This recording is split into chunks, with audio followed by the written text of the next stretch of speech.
Baik, untuk malam ini kita akan menyambung kembali perbicaraan kita dalam kitab Ihya Ulumuddin. Sebelum ini kita ada sebut cerita tentang perkara-perkara yang perlu kita perhatikan sebelum kita makan. Ini 3 minggu sudah. Ini kita sambung balik. Baik, pada malam ini kita sambung adab-adab sewaktu makan. Adab sewaktu makan. Bismillahirrahmanirrahim. Dalam perihal adab, Imam Ghazali menekankan kepada kita banyak adab yang perlu kita amalkan apabila kita berhadapan dengan makanan ataupun ketika kita makan ini. Ianya meliputi sebelum makan, sewaktu makan, dan juga selepas makan. Jadi apa yang berkaitan dengan makanan ini, Imam Ghazali nak ajar pada kita, ianya suatu perkara yang sangat penting untuk kita ambil berat. Sebab kita pernah sebut bahawa makanan itu dia membentuk diri kita, jasad kita. Dan jasad inilah yang kita nak guna untuk berbakti, untuk beramal pada Allah. Jadi dalam cerita bab makan ini, kita perlu ada suatu keistimewaan, memahami bahawa agama ini mengatur kepada kita macam-macam perkara tentang makan, nak menunjukkan tentang makan ini dia sangat memberi kesan kepada perkembangan jasmani dan rohani kita, jasadiah dan rohaniah kita. Baik, yang pertama Imam Ghazali sebut bahawa hendaklah memulakan makan itu dengan ucapan Bismillahirrahmanirrahim. Dan apabila selesai, kita ucapkan Alhamdulillahirabbil alamin. Mula dengan menyebut nama Allah, basmalah, Bismillahirrahmanirrahim. Selesai dengan puji Allah, Alhamdulillahirabbil alamin. Baik. Lepas tu doa makan nak letak kat mana? Doa makan yang kita duk baca, Allahumma barik lana fi ma razaqtana wa qina azabana. Alhamdulillahilladzi at'amana wa saqana wa ja'alana minal muslimin. Dia kena angguk baca tu. Ya, sekolah pasti dulu kan. Baru ingat kan. Doa tu duk kat mana doa tu? Doa tadi Imam Ghazali tak sebut ni, kena baca doa makan dulu, tapi dia sebut baca bismillah. Macam mana cerita bab doa makan? Baik, doa makan kalau asalnya memang Nabi suruh asal guna dengan bismillah, mula dengan bismillah dan sudahi dengan alhamdulillah. Itu daripada hadis yang asal. Tapi ulama kita dia lihat bahawa ada ketikanya Nabi berdoa waktu makan. Tak selalu bukan selalu. Tapi ada ketikanya Nabi berdoa waktu makan, dan setelah makan Nabi berdoa juga. Yang ini pendetailan, tapi tidak selalulah Nabi buat. Cuma bila ulama ajar pada kita tu, untuk kita ni ada tambahan-tambahan. Sebab tu datangnya Allahumma barik lana, ya Allah berkatilah atas kami, fima razaqtana, atas apa yang telah engkau rezekikan kepada kami, wa qina azabannar, dan jauhkanlah kami daripada api neraka. Apa lagi? Alhamdulillahilladzi at'amana wa saqana wa ja'alana minal muslimin. Ya Allah, segala puja-puji bagimu yang telah memberi makan kepada kami, dan jadikanlah kami daripada kalangan orang yang beriman. Itu doa-doa ini supaya sebenarnya untuk kita dalam keadaan ingat selalu pada Allah. Datang pengharapan, datang kesyukuran kita kepada Allah, tidak lari. Baik. Jadi asas dia apa dia? Dengan menyebut nama Allah, bismillah, dan kita sudah dengan alhamdulillah. Yang kedua, ucapan yang di atas itu, yakni bismillah dan alhamdulillah itu, sebaik-baiknya diucapkan dengan kuat. Bismillah ni kena baca kuat, kena baca deras, kena jaharkan, supaya orang lain yang terlupa pun akan ikut sama, ingat pada Allah. Jadi Imam Ghazali pesan yang kedua, Nak baca bismillah, nak baca alhamdulillah tu baca kuat-kuat sikit. Jangan dalam hati. Jadi nak makan tu bismillahirrahmanirrahim makan. Suatlah pertama tu. Alhamdulillah, kenyang dah kita semua lah. Sebut alhamdulillah, sebut bismillah tu dengan suara yang kuat lah. Kuat ni bukan jerit, maknanya ada suara lah, orang dengar. Itu maknanya. Baik. Supaya apa dia? Orang lain pun kalau dia terlupa dapat ingat sama. Jadi nak tunjuk apa dia ni? Cerita bab ingat ni, bab zikir ni, kita nak sorok ke kita nak syiarkan? Syiarkan. Cerita bab zikir ni kena syiarkan. Bersing. Acung. Lepas tu kena sebutlah kuat sikit. Alhamdulillah. Jangan risau. Kenapa nak risau? Batuk sikit. Astaghfirullah. Kalau tersepak, kalau tersandung, apa lagi? Terpleot. Apa ter tu. Jadi kita cepat-cepat. Subhanallah. Cepat-cepat. Astaghfirullah. Allahumma salli ala Muhammad. Keluar daripada mulut kita tu biar kuat. Jangan keluar benda binatang lain tu. Yang tu langsung tak menggambarkan kebaikan.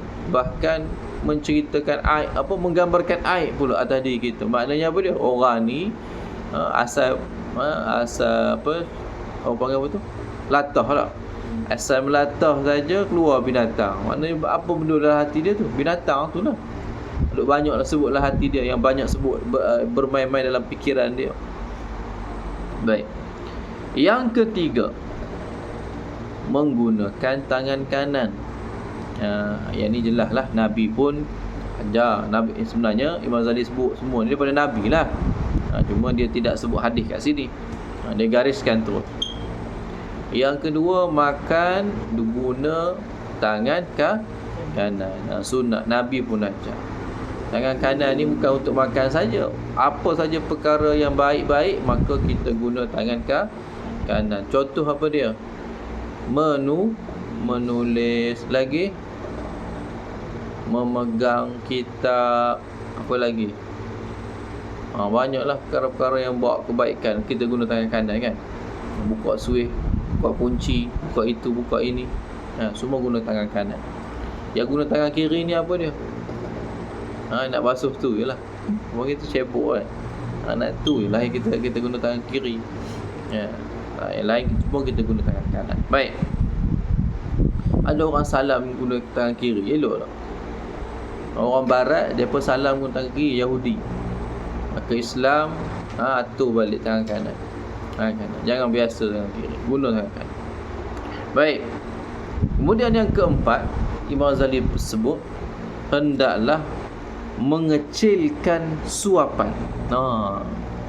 Maknanya makanan hak masuk ke mulut tu jangan besar lah, kecil je. Kita habis besar itu selagi boleh muat. Macam tu dia gumpai. Gumpai bukan macam ni. Kalah gorila pun makan memang luah mulut dia, tapi manusia kalau makan macam tu buruk benar jadi. Macam tak ada Nabi ajar pula jadinya. Nabi sebut sini, Imam Ghazali sebut sini apa dia? Daripada Nabi duk buat lah, daripada hadis-hadis dah. Kemudian Nabi kecilkan suapan. Maknanya masuk tu biar kecil je. Bila masuk kecil ni apa hikmah dia? Bila masuk kecil ni apa hikmah dia? Cepat cerna. Itu salah satulah. Cepat cerna. Sebab apa dia? Makanan itu bergaul elok dengan air liur. Kalau banyak sangat, air liur tak banyak, jadi kurang cerna. Jadi kurang elok untuk sistem pencernaan kita. Jadi kalau makanan itu sedang-sedang, tidak terlalu banyak masuk dalam mulut, maka dia akan bercampur elok. Bila kita nak kunyah tu, kita kisarlah, kita kata kan, bercampur dengan air liur yang elok. Sebab air liur ni, kalau kita belajar sains, dia ada enzim. Bukan air liur ni air saja nak suruh basah, tidak. Dia ada enzim. Enzim ni apa dia? Enzim ni adalah benda yang menghuraikan makanan. kepada pecahan-pecahan yang boleh diserap oleh badan. Maknanya dia cerna lah tu. Air liur ni ada enzim yang boleh digunakan untuk memecahkan makanan kita ini kepada zat ataupun molekul yang boleh diserap oleh badan. Jadi ada enzim tertentu yang boleh menghuraikan makanan-makanan yang tertentu. Ada yang hurai di mulut, ada hurai di kawasan esofagus apa nama? Bukan esofagus, tak ingat Ustaz. Kawasan ni lah, kawasan saluran ni lah, nak pergi ke perut. Ada yang urai kat dalam perut, ada yang urai dekat usus. Jadi semua tu ada tempat-tempat dia lah. Tengok jenis makanan dia. Penguraian, mana makanan tu daripada nasi pecah lagi. Nasi ni tak masuk dalam darah. Jadi zat daripada nasi tu dipecahkan oleh enzim, nama dia. Enzim inilah yang pecah. Bila pecah dia masuk dalam darah, baru boleh masuk dalam darah. Dekat perut kita ni ada dia punya ni lah, urat-urat darah tu yang akan terima zat yang boleh masuk dalam darah tadi. Jadi tidak ada nasi masuk dalam darah, tidak ada ayam seketul masuk dalam darah. Tapi ayam, zat nasi, zat sayur apa semua, kuah apa kita makan tu dihuraikan, dipecahkan oleh enzim tadilah. Jadi antara enzimnya ada di air liur. Enzim namanya, enzim, enzim lah kalau sebut dia. Baik. Apa fungsi enzim tadi? Menghuraikan ataupun memecahkan makanan kepada zat yang boleh diserap oleh tubuh. Zat yang lebih ringkas, lebih simple, yang boleh diserap oleh tubuh. Baik. Jadi kalau kita kalau kita makan kurang mengunyah, ataupun dalam bahasa lain tidak sempat elok dihuraikan oleh enzim-enzim tubuh kita, menyebabkan makanan itu apa dia jadi? Banyak jadi najis lah. Dia memberatkan badan kita, menjadi najis, jadi gumpal dak, jadi lemak, jadi gitu je. Dia banyak jadi hampas, tak ada serap. Akhirnya badan kita tak cukup zat. Nak suruh maksimumkan serapan zat, makan banyak tapi zat tak banyak. Sebab apa? Sebab tadilah cara makan tak betul. Dah tak baca bismillah, makan syaitan lah Tuhan. Lepas tu makan banyak pula. Makan banyak sumbat. Kunyah 2-3 kali. Ada masalah di buat pertandingan siapa cepat makan. Itu semua melanggar sunnah. Okey, kita ada burger, ada 5 pinggan burger. 1, 2, 3, bukan 5 pinggan tak main, 10 biji burger. Okey, siapa cepat habis. Ni naik. Tandingan dia. Apa yang rosak? Badan kita rosak. Bukan ada gaji, bukan ada blender lah ni. Apa blender? Mana ada lah ni. Dia ada asid dan enzim yang akan menghuraikan. Tetapi dia kena ikut flow lah. Dia kena ikut susunan. Kena lalu kat mulut dulu, kena pecah-pecah dulu. Dalam ni kalau pecah ni beratlah perut, dan memang tak terbuat pun. Jadi ikut step by step. Sebab tu Nabi sebut apa ni? Imam Ghazali sebut kecilkan suapan biar dapat hadam elok. Okey, baik. Campur aja. Memperelok kunyahan. Memperelok kunyahan ni macam mana? Memperelok kunyahan. Makan tu janganlah bagi bunyi cocak. Tak elok. Kalau orang tua dulu dia marah, nak menampar je budak ni. Makan tu tutup mulut, jangan bagi bunyi, tak sopan, gambaran gelojoh. Jadi makan kita ni tutuplah mulut elok-elok. Lepas tu makan kunyuh dengan elok-elok. Ada satu riwayat sebut Nabi kunyuh sampai 20 kali. Ada kata sampai 40 kali. Yang tu walaupun hadis tu macam-macam riwayat dia, nak kata dhaif boleh, nak kata palsu pun dhaif, maudhu' pun ada. Kadang-kadang ada orang reka-reka saja. Jadi yang penting Nabi kunyuh banyak. Sebut itu kunyuh Nabi sopan dan banyak. Kalau Cuba bayangkan kalau makanan itu makanan yang penuh mulut, macam mana nak kunyah? Habis herok muka-muka. Nah, jadi kalau kita makan dengan baik, sopan, jumlah yang sedikit tadi, kita dapat kunyah dengan baik, sopan. Nah, baik. Yang ke berapa dah? 6. Selagi mana makanan ada di dalam mulut dan belum ditelan. Nah, selagi mana makanan itu ada dalam mulut dan belum ditelan, jangan ambil makanan lain. Maknanya jangan suap hak lain lah. Selagi mana tak habis telan dalam mulut, jangan pergi tambah, jangan pergi suap yang lain. Orang yang sebegini Imam Ghazali sebut, yang mana dia tak ada habis telan, disuap hal lain dah, menunjukkan tamak, menunjukkan sifat tamak. Dan yang kedua, menyebabkan makanan cepat habis. Tamak lah, biar dia seorang je makan, orang lain tak ada. Ada tak orang yang macam tu? Ada, makan biar cepat-cepat, nak suruh orang lain tak ada. Nak jauh kita nak. Contoh kalau kita makan ramai-ramai, kamu biasa makan kenduri kan, makan satu talam, kamu mesti makan cepat tak? Sebab biar dan lauk tu kamu, pada dan orang lain. Ini jauh daripada sunnah Nabi. Nah, sebab kita nak suruh makan cepat, punya cepat-cepat telan terus. Lepas tu kita nak dan, nak sambal lauk lain pula. Kalau tak, dan kat orang lain. Ini satu sifat tamak. Baik. Yang ketujuh, adab makan yang seterusnya adalah jangan sesekali mencela makanan. Jangan mencela makanan. Rasulullah SAW tidak pernah mencela makanan. Baginda, kalau makanan itu Nabi nak makan, Nabi akan makan, Nabi akan ambil. Kalau Nabi tak nak makan, Nabi akan biar saja. Tak ada kata, tak ada komen lah. Zaman sekarang kita guna apa istilah komen lah. Kalau sedap makan, kalau nak makan ambil, kalau tak nak makan diam, tak kata apa-apa. Itu sifat Nabi. Baik. Jadi jangan sesekali mencela makanan. Apa benda lah makanan ni masin sangat ni, apalah ni pahit, apalah hangit ni. Itu mencela makanan namanya.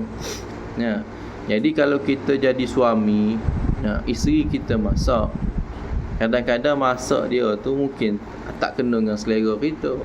Apa benda lah pedas sangat ni. Jangan. Ada kaedah rumah tangga ni, dia kata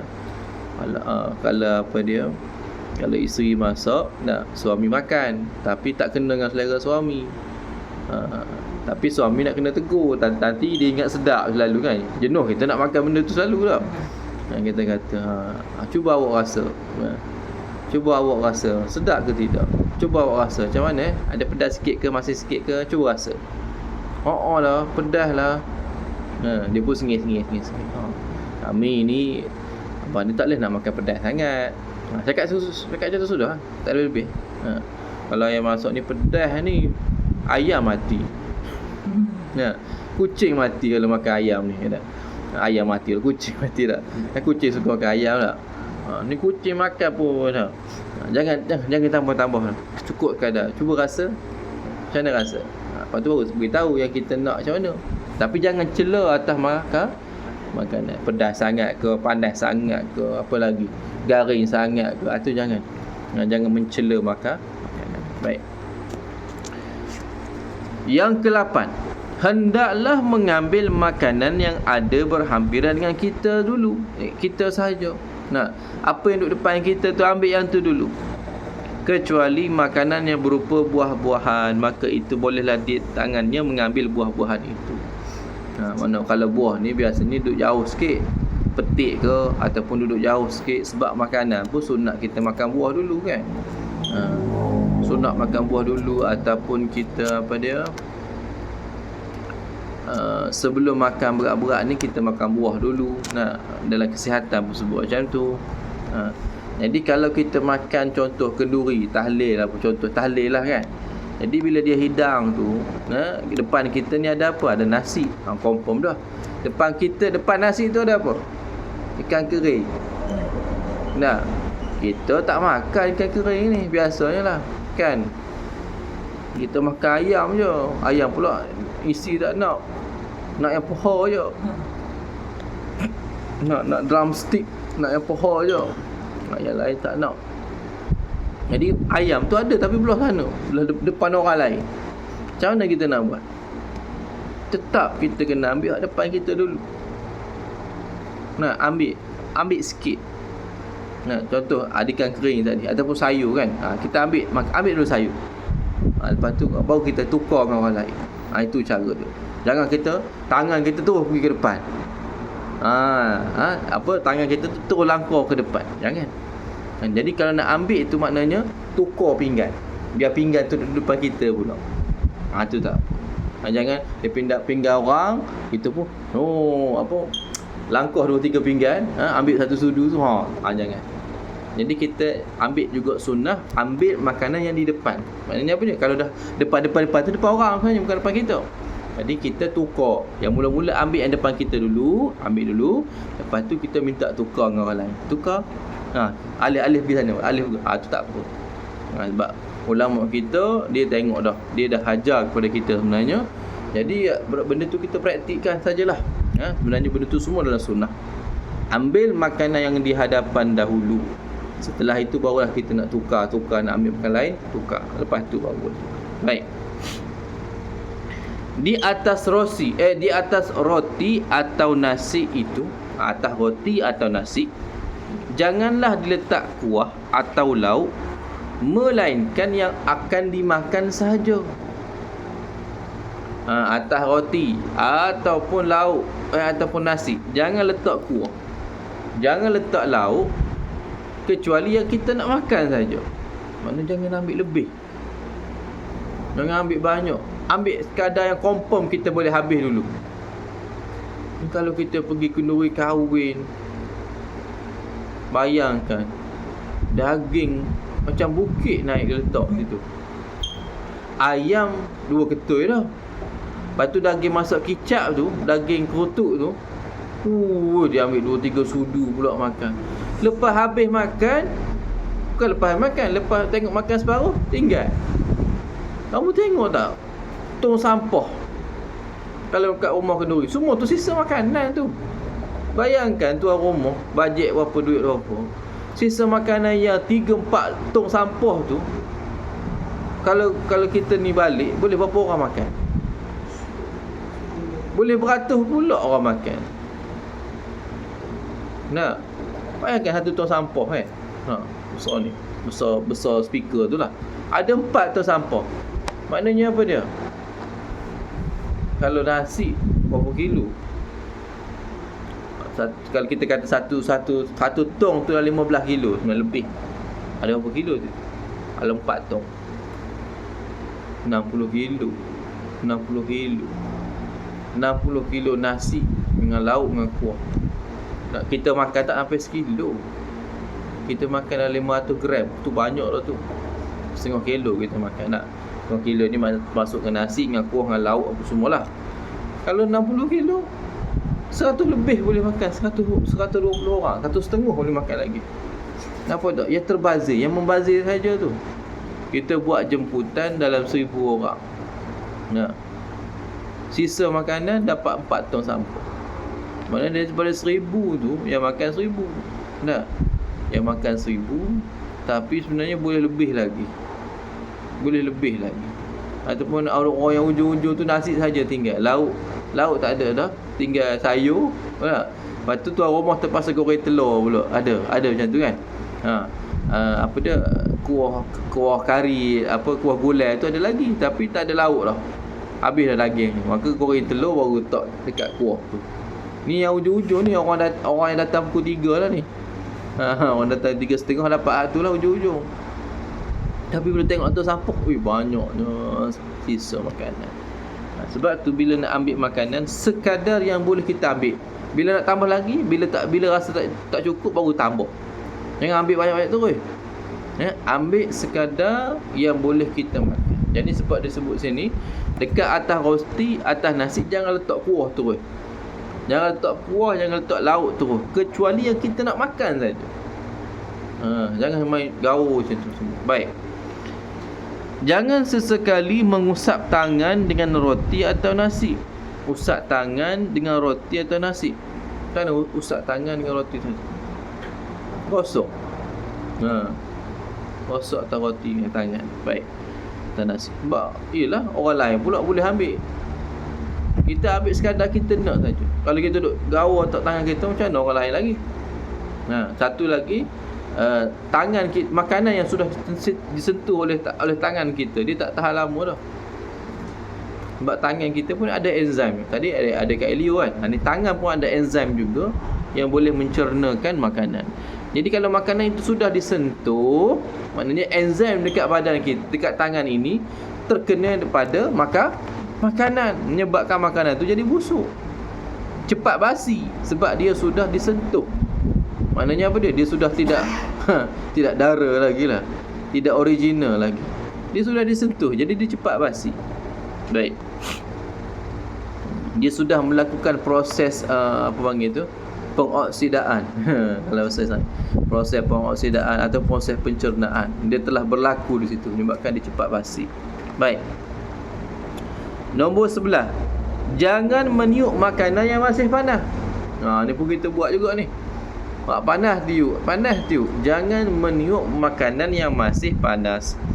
Tetapi sebaiknya bersabar sehinggalah makanan itu sejuk, yakni selesa dimakan dan mudah untuk telan.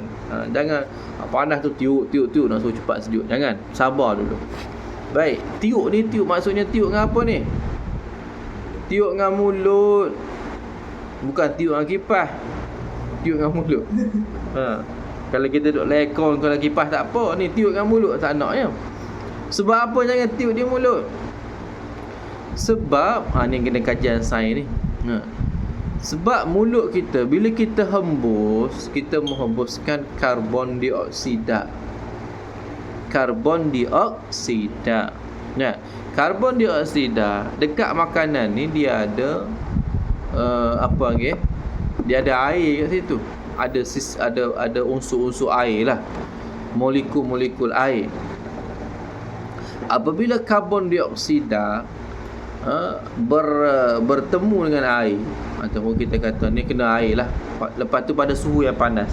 Sebab apa suhu panas? Sebab suhu panas ni boleh menyebabkan ada percantuman, ataupun ada inilah pertemuan antara dua molekul, menyebabkan ada berlaku tindak balas kimia.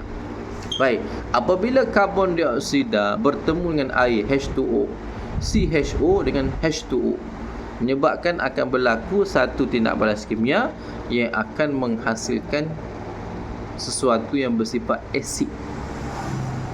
Menghasilkan asid lah bahasa mudah. Menghasilkan asid. Bila menghasilkan asid, maka ianya tak baiklah untuk perut. Tak baik untuk perut lah. Jadi boleh jadi racun yang kecil-kecil yang tanpa kita sedari. Sebab tu makanan ni boleh menyebabkan kita jadi mulas perut kita. Jadi nak cerit-berit ke nak apa ke. Sebab apa? Antaranya sebab kita tiup makanan panas. Jadi kalau nak apa dia, nak suruh cepat sejuk, di depan kipas sudah lah. Jangan kita tiup. Kipas tak apa, jangan kita mulut kita tiup. Sebab mulut kita ni keluar karbon dioksida. Kita sedut oksigen kan, keluar karbon dioksida. Karbon dioksida tu, karbon tu bila bercampur dengan dioksida, karbon dioksida, karbon tu lah, karbon yang itulah dioksida tu bila campur dengan H2O, molekul air, menyebabkan akan berlaku CH2O. CH2O. Ustaz tak ingat lah campuran kimia dia, tapi akhirnya dibawa kepada asid. Dia akan jadi asid. Baik.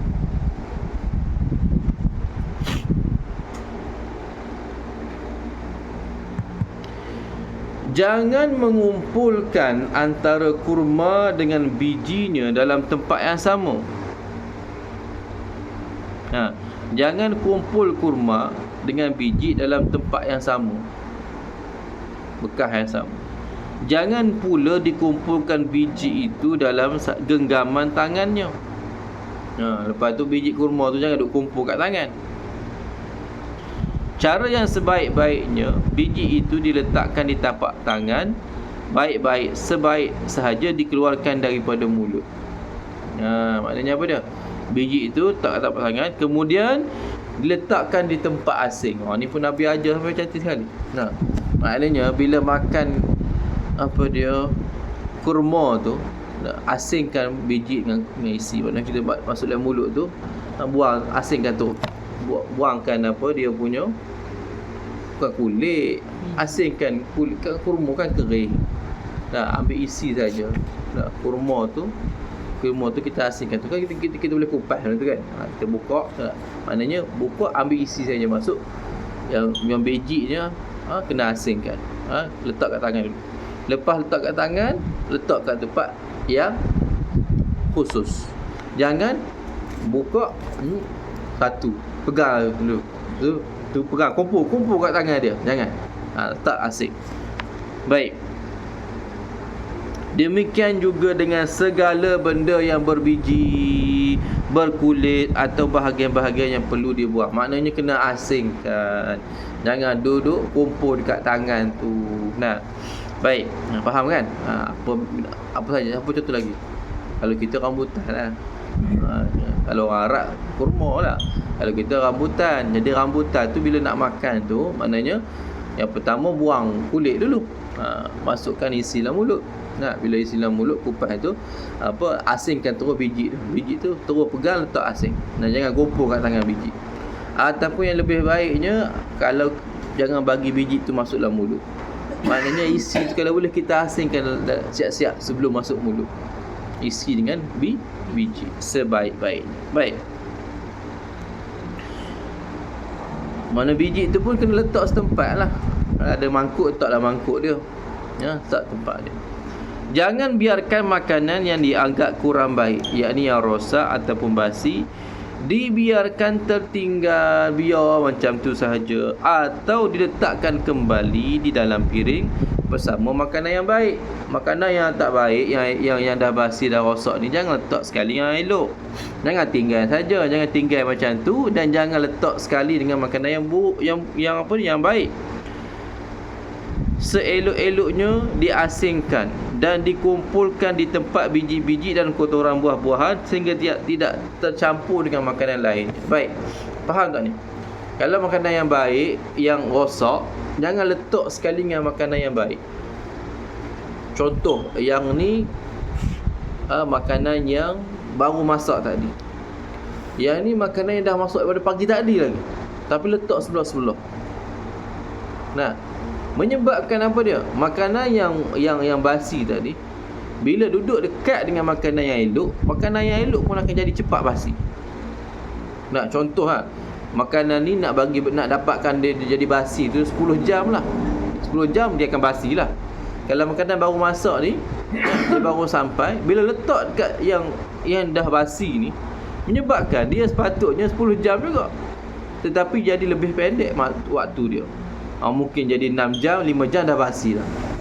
Sebab apa? Dia bercampur dah dengan gas, atau kita kata ni lah molekul-molekul basi tadi, dah dekat-dekat angin tolak pun semua, dia melompat lah. Jadi menyebabkan yang sepatutnya elok segar lama lagi, jadi cepat basi juga. Sebab tu makanan rosak, basi, jangan letak dekat dengan makanan yang baru, yang elok lagi. Kena asingkan. Benda ni berlaku dalam peti ais. Pasal dalam peti ais.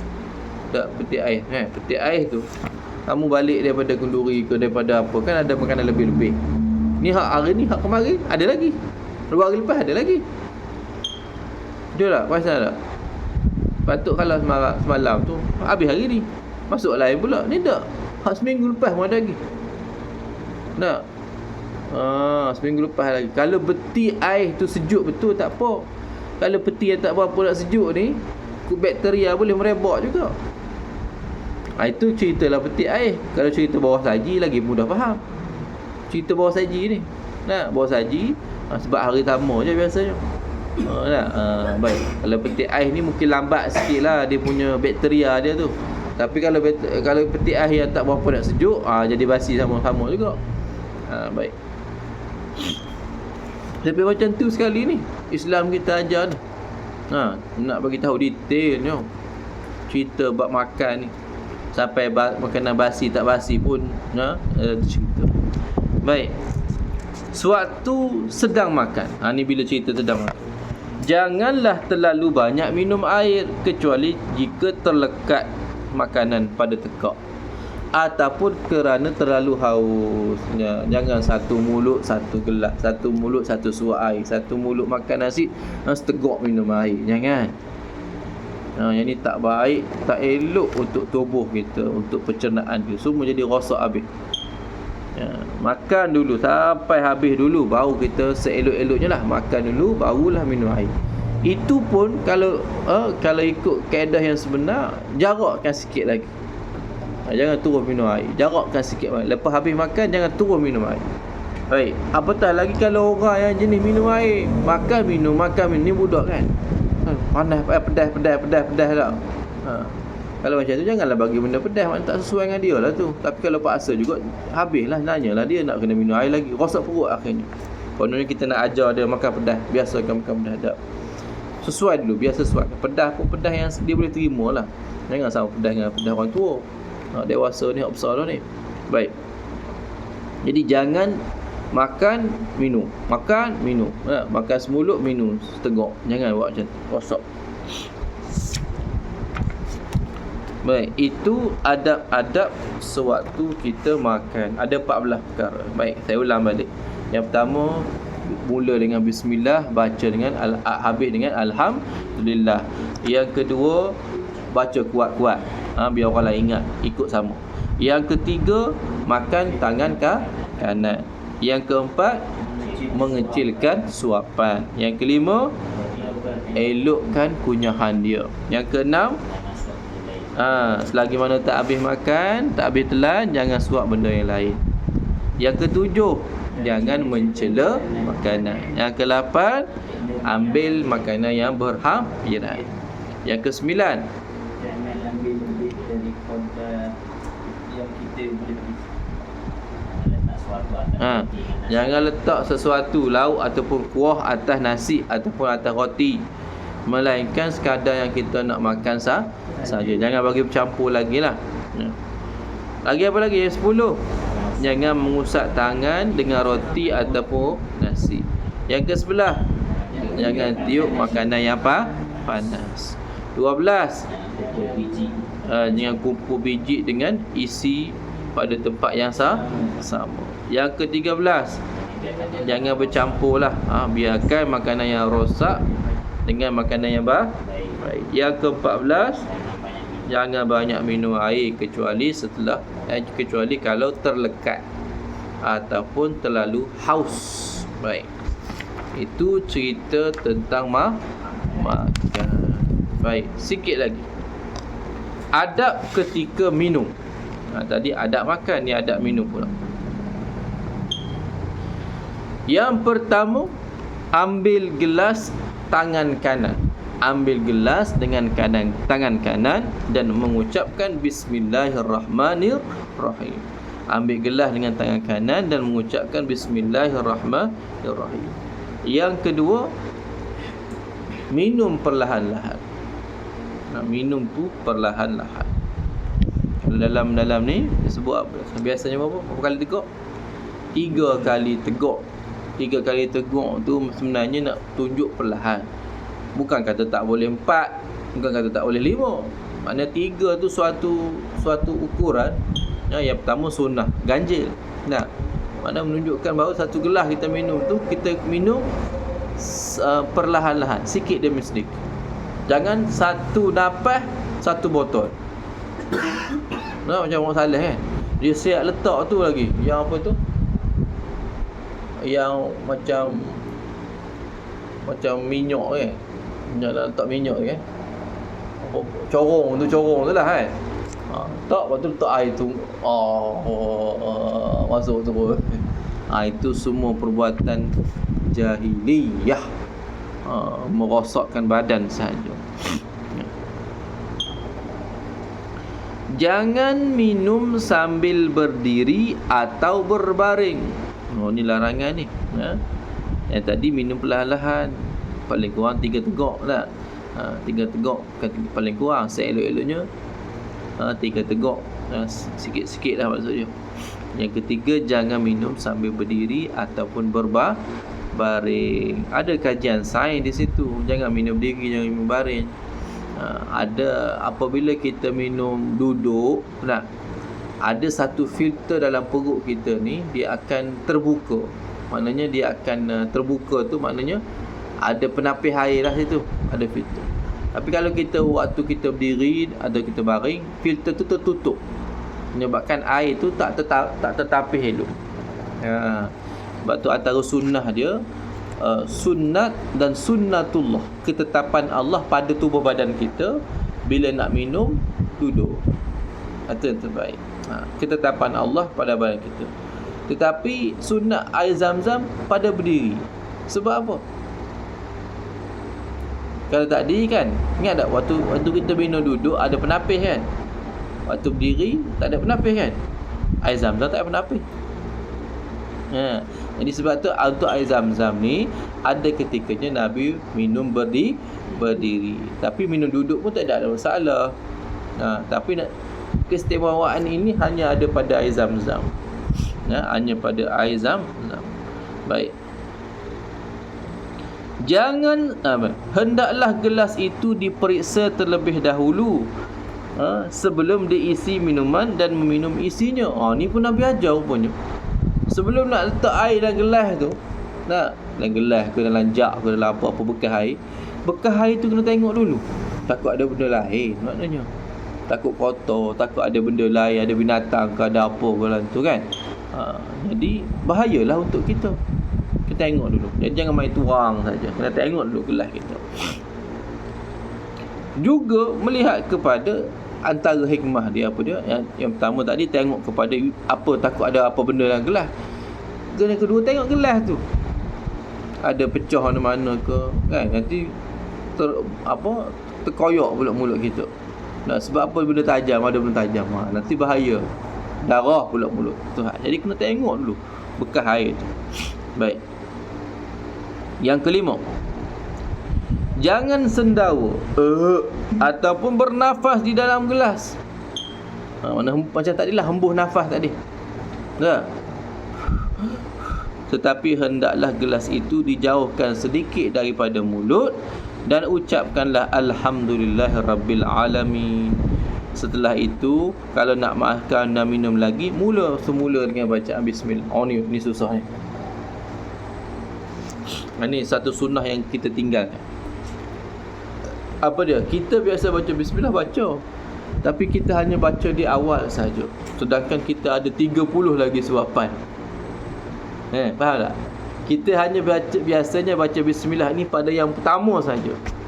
Tapi selepas ni ada lagi 30 suap lagi. 30 kali teguk air lagi. Maknanya ada banyak lagi. Rupa-rupanya sunnahnya adalah setiap suapan dan setiap yang diteguk tu. Jadi kalau gelas kata ada 3, kita kata 3 teguk lah. Satu gelas, bismillahirrahmanirrahim. Bismillahirrahmanirrahim. Bismillahirrahmanirrahim. Kalau 3 kali bismillah. Yang ni jarang kita praktikkan. Rupanya kita terlepas yang tu.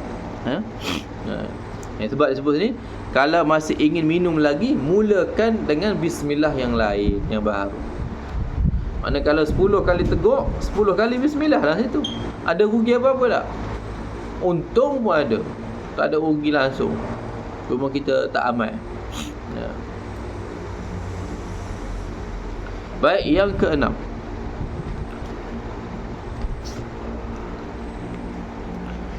gelas ataupun apa sahaja yang kita edarkan kepada hadirin, maka hendaklah menggunakan dengan tangan kanan. Kalau tadi kata pegang gelas dengan tangan kanan, ni kalau kita nak bagi-bagi ke orang pun, kita ni jadi pelayan tetamu lah, pelayan dah. Jadi gelas kita nak bagi ke orang pun kena guna tangan kanan. Pernah terjadi Rasulullah SAW sedang minum air susu, Abu Bakar di sebelah kiri, dan ada seorang Arab duduk yang di daerah pedalaman, orang Arab Badui lah, di sebelah kanan baginda. Baik. Apabila Nabi selesai minum air, Nabi beri air itu kepada orang Arab. Sebab apa? Orang Arab tu duduk belah kanan. Kemudian baginda bersabda, yang kanan dahulu, kemudian yang ke kanannya lagi. Sekali lagi Ustaz baca. Setelah baginda selesai, lalu diberikannya kepada orang Arab itu. Kemudian baginda Nabi SAW bersabda, yang kanan dahulu, kemudian yang ke kanannya lagi. Baginda minum dengan 3 nafas. Pada penghabisannya baginda mengucapkan Alhamdulillah, dan pada permulaannya baginda pun mengucapkan Bismillah. Ini macam itu biasalah. Maknanya apa dia? Nabi mengutamakan yang kanan. Lepas Nabi bagi ke Arab Badui, Badui pula bagi ke kanan dia. Siapa kanan dia? Sayyidina Abu Bakar lah pula. Sayyidina Abu Bakar duduk belah kiri Nabi. Ingat. Tapi bila belah kanan hak Badui itu siapa? Sayyidina Abu Bakar. Sama satu kes yang lebih kurang sama. Yang ni Sayyidina Ali, Sayyidina Umar pula. Sayyidina Umar belah kiri. Ada seorang budak kecil duduk belah kanan. Ada budak kecil duduk belah kanan. Dah, Nabi akan bagi kepada yang kecil. Nabi akan bagi kecil dulu sebab kecil duduk ke kanan. Tapi Nabi ajar juga adabnya macam mana. Sebab Sayyidina Umar ni lebih senior, orang tua lagi dah.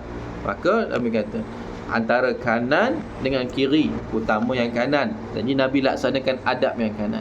Adab yang kedua apa dia? Adab yang kedua apa dia? Hargai dan hormati orang tua. Maka Nabi pun suruh anak tadi, budak kecil, bagi kepada Sayyidina Umar pula. Bagi Sayyidina Umar minum dulu. Dah. Jadi 2 adab dapat dilaksana. Adab utamakan yang kanan, dan adab menghormati orang tua pun dapat dilaksanakan. Baik, itu cerita tentang air ni. Minum, kita dah cerita adab makan dan adab minum. Mudah-mudahan ada kebaikan. Wallahu alam. Bismillahirrahmanirrahim. Allahumma salli ala Muhammad wa ala ali Muhammad. Allahumma faqihna fid din wa alimna at-ta'wil. Wa sallallahu wasallam alaihi walhamdulillah. Assalamualaikum.